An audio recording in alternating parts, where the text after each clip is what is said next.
All right, good morning, good afternoon, and good evening, everyone. It's Dr. Ephraim. Today's date is December 24th, 2022, and I'm back at you. This is really a thinking out loud um, segment, but it is a quasi lesson as well. Um, First of all, let me say welcome to all the new subscribers, and if you haven't already, make sure you hit that subscribe button and hit the notification bell and select all, so that way you'll be notified every time I upload a new presentation. I want to thank you all for your continued support, and please continue to like the videos and comment. A lot of the videos not getting any comments, man. Y'all, please, we got to keep the comments up, man. This whole algorithm thing is frustrating. We kind of get going and then it kind of falls off. It's just real inconsistent, man. But I thank everyone for for doing their part and contributing and engaging in comments. And please continue to do that. And as we continue to build keep the channel going.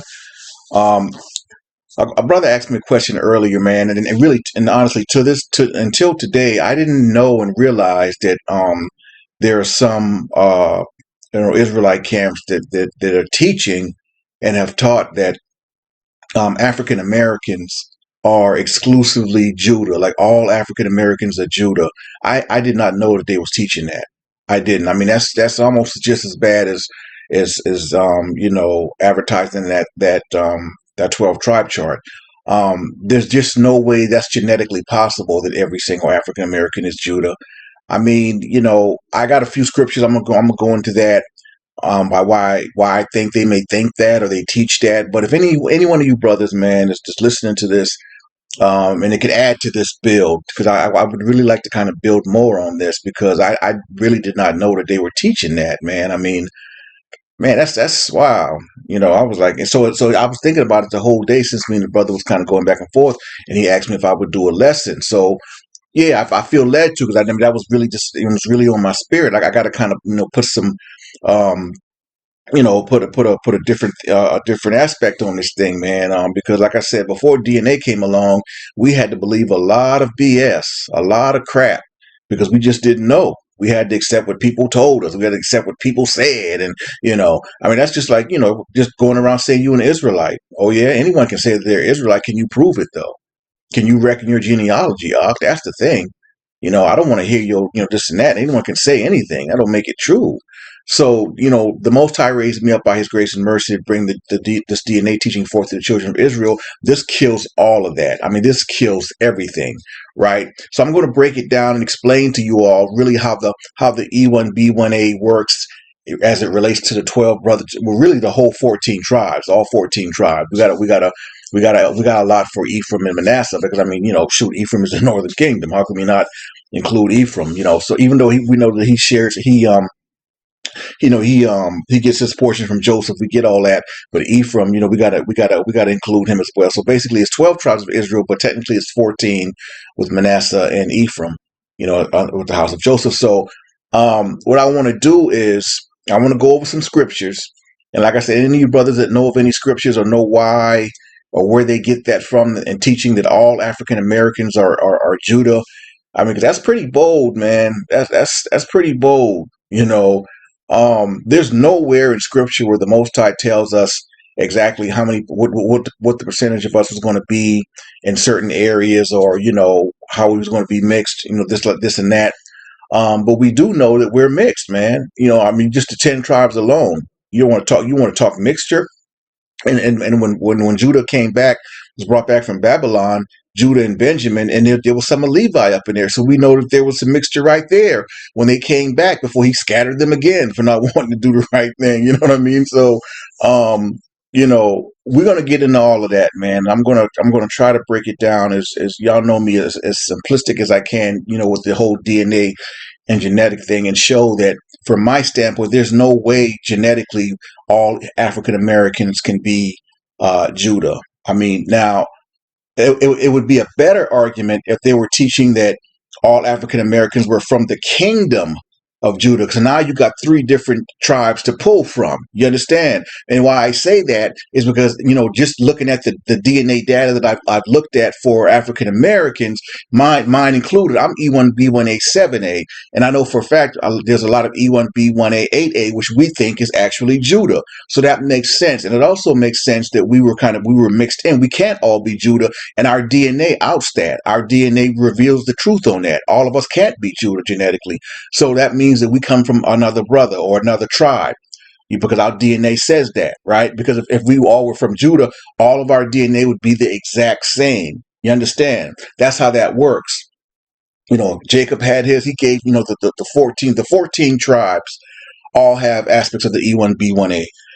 Again, my theory and hypothesis on that is so that we could we could procreate, man. I can't really speak on that, but the Most High in His infinite wisdom, He made it to where He know who's who. That whole DNA thing is for us. Which tribe did we come from, right? And we got. I'm going to share something I don't think I've ever shared with the channel, man. Some years ago, it was me and a brother and a sister, man. We were literally doing our thing, man, trying to match the haplotypes up with the tribes. And we was going good for a while, man. And Satan kind of got in, man, and we got separated, man. But I may bring that forth as well. So anyway, let's go ahead and kind of dig into it. But yeah, from my standpoint and my knowledge, there's no way genetically all African Americans are Judah. There's just no way. Excuse me. So let's get into it. All right, many of you know that First Chronicles 9:1 is extremely important to Israelites as far as reckoning our genealogy, proving that we are seed or come from the loins of Jacob. First Chronicles 9:1 says, "So all Israel were reckoned by genealogies, and behold, they were written in the book of Kings." That's how important our genealogy is, Israel. Our genealogy was written into the book of Kings of Israel, and it says, "In Judah, who were carried away to Babylon for their transgression." Now let's stop there real quick. Now I've heard it say that some people kind of get this verse here a little misconstrued when it says that our genealogies were written in the book of the Kings of Israel. Then it says, "And Judah, who were carried away to Babylon for their transgressions." Some people actually read that as Judah being carried away to Babylon for their transgressions. Now, why is that important? Why do I single that out? Because some people believe that America is Babylon, right? So maybe there's a section of us who believe that now I take that verse differently, but maybe there's a section of us that believe that because clearly there's a comma, the kings of Israel and Judah, and there's a comma meaning that the kings of Israel and Judah go together with that sentence, and then says who were carried away to Babylon for their transgressions. But English aside, English grammatics aside, right?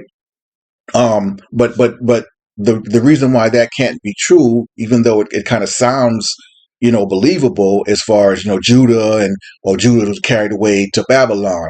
But the thing is, Judah was literally carried away to Babylon. Like that was already fulfilled. That prophecy was fulfilled. Because remember, the Most High allowed them to return. He allowed Judah, Benjamin, and some of Levi to return. Remember, so that already happened. So we can rule out, as far as matching Judah with being carried away to Babylon, Babylon being America, yada yada yada. We can rule that out because that actually happened. Judah was carried away to Babylon for their transgressions. That was clear, and the Most High brought them back before He ended up scattering them again for good with the rest of us. You know what I'm saying? He was just had it up to here with all of us. So we can kind of X that out. Let's see here. Right now, the first inhabitants that dwelt in their possessions in their cities were the Israelites, the priests, Levites. Yep, and I can't read it. That's too small. But okay, so now we had that established. So we can kind of X that out. That they're not talking about Judah being carried away to America or whatever the case may be. So let's go to the second scripture that could be talking about by teaching and preaching that all African Americans are Judah. Let's go to the next scripture. Okay, and again, I think it would probably have been a better argument, for them to teach and preach that all African Americans are Israelites, even though that wouldn't even be completely true either, because there are there are a lot of so-called African Americans slash Negroes that look like us in our families, whatever, but they carry the seed of Edom or whoever, maybe even Ham, right? So that wouldn't even be completely accurate, but that would be more believable, right? So here's the second verse I think they could be talking about. Deuteronomy, which we all know that's the that Deuteronomy, and actually it's in the book of Leviticus as well. But I always say the book of Deuteronomy because the book of Deuteronomy is kind of like that's the foundation right there for the curses of the children of Israel, right? And Deuteronomy 28:68 says, "And the Lord shall bring thee into Egypt." And I think it's pretty much accepted amongst all of us as far as Israelites that Egypt is a representative for the word bondage or slavery, right? So it says, "And the Lord shall bring thee into Egypt again with ships, by the way whereof I spake unto thee, thou shalt see it again, see it no more again, and there you shall be sold unto your enemies for bond men and bond women, and no man shall save you." Now, I know it says "by," but the Hebrew word was used is "saved." Basically, no man will save you. Okay. So anyway, now so let's dissect that. Deuteronomy 28:68, right? So clearly, um, from Israel to Egypt, we would need a ship to get there, right? So clearly, the everyone is universally accepted by Israelites that Deuteronomy 28:68 is prophesying the transatlantic slave trade. Okay, so now when they said that we will, be sold to as bondmen and bondwomen, clearly there's pictures all over the internet, of so-called Africans on slave ships with yokes of iron on their neck and the whole nine. So yes, on the one hand, it would be, I could see how they could say that, okay, well, yeah, clearly our ancestors, African Americans, we were on those ships, right? But here's the thing, though, yes, we were on those ships. However, you can't say, and you can't, it's not realistic to imply that every single person on all of those ships doing transatlantic are from Judah. I mean, think about that, man. That's pretty out there, right? Like that's a big stretch to teach that, right? And this is the Israelite talking. Now, this is me. I'm one of I'm one of y'all. So I'm just saying that, you know, that's pretty pretty ballsy to make that kind of claim. If you think about it, I mean, I think it's generally accepted. Yes, okay. Deuteronomy 28:68 is prophesying the transatlantic slave trade. We get that. I think we generally agree on that. But now here's where I come in at. Here's where the Most High comes in at when He raised me up. Now, had I not brought forth the fact that E1B1A was actually Israel and the seed of Jacob, there's no way we could have known to debunk that belief that all African Americans are Judah. Why?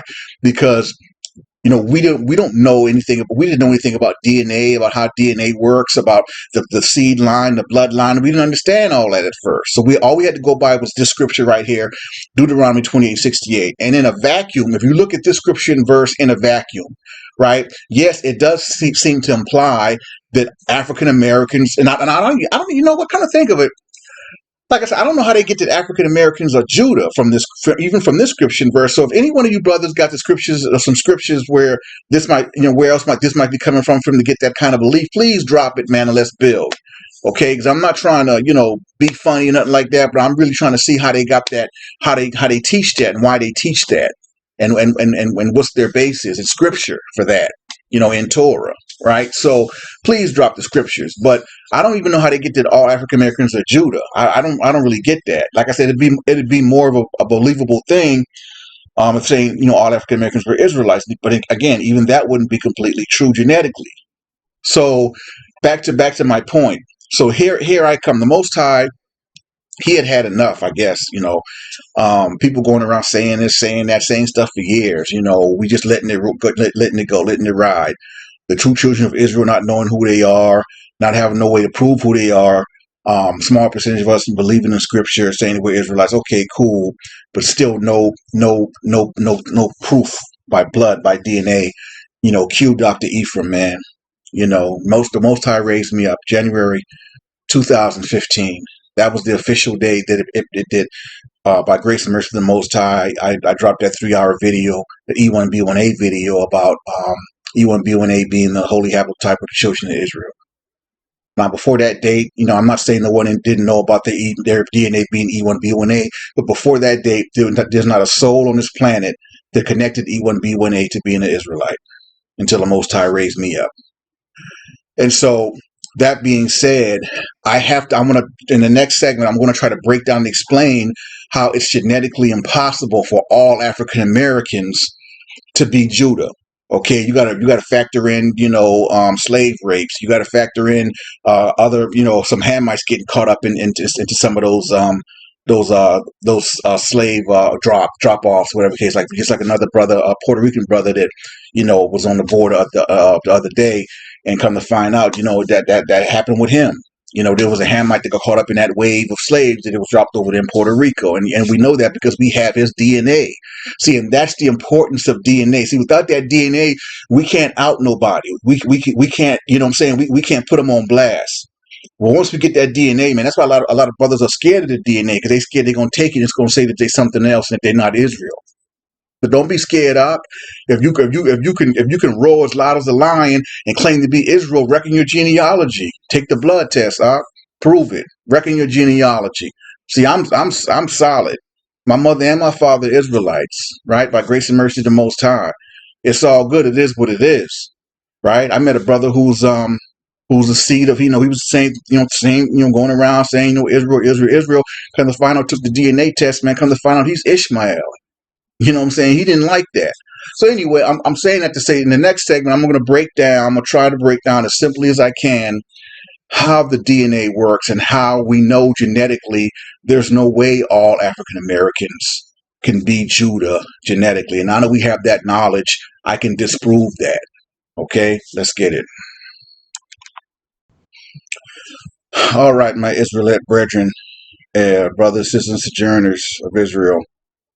This right here is the foundation. This is actually a meme that I put together years ago, back in 2015. This is all over the internet, but I actually put this together. Jacob, whose name was changed to Israel, is the patriarch to the 12 tribes of Israel. All right. Now, I'm not going to keep reiterating about Ephraim and Manasseh. I mean, we get that. We get to the under the house of Joseph. We're dealing right now with the 12 tribes of Israel. Okay. Now, before the Most High raised me up with this DNA evidence and this DNA knowledge, man, we had no way of knowing who was Israel. We had all these different nations of people claim to be Israelites, right? Even our own people making up a chart, throwing in a whole bunch of nations of people saying that they was Israelites. And this is why genetically all of that's wrong. And this is why genetically there's no way all African Americans can be from Judah. Because the way it works is Jacob is one man. His Y DNA equals one DNA. I'm sorry. His Y DNA haplotype equals E1B1A. Now, in the next segment, I'm going to bring up the E1B1A tree. Now, why that's important is you won't find a living soul with straight up E1B1A with that Y DNA haplotype. Why? Because that represents the patriarch of that bloodline. So basically, Jacob himself was E1B1A. That was the DNA in his loins. E1B1A. Now, he took his Y DNA haplotype, 4 different women, and birthed these 12 black sons right here from his one Y DNA haplotype. The only time that a Y DNA was split, even though the 2 boys had the same father, was in the case of Jacob and Esau. And only the Most High could do something like that. He told her he was going to split the nations in her womb, Rebecca. Why am I saying that?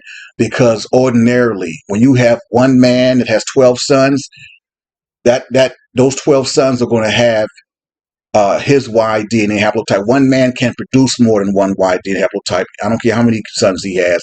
All I'm going to have variations of that Y DNA in the spirit of the children of Israel. And we know that the Most High had to do what he had to do, because, like I said, he wanted us to keep amongst each other. We had to procreate, so we had to make sure we wouldn't make no genetically messed up kids, yada, yada, yada. So in his infinite wisdom, he had all that figured out. But let's just keep it simple. So what am I saying? I'm saying that Jacob His Y DNA haplotype is E1B1A. He took that one Y DNA haplotype and gave it to all 12 of his sons. What does that mean?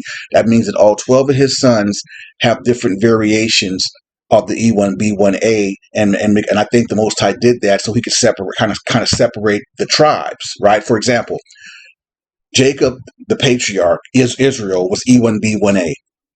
My Y DNA is E1B1A 7A.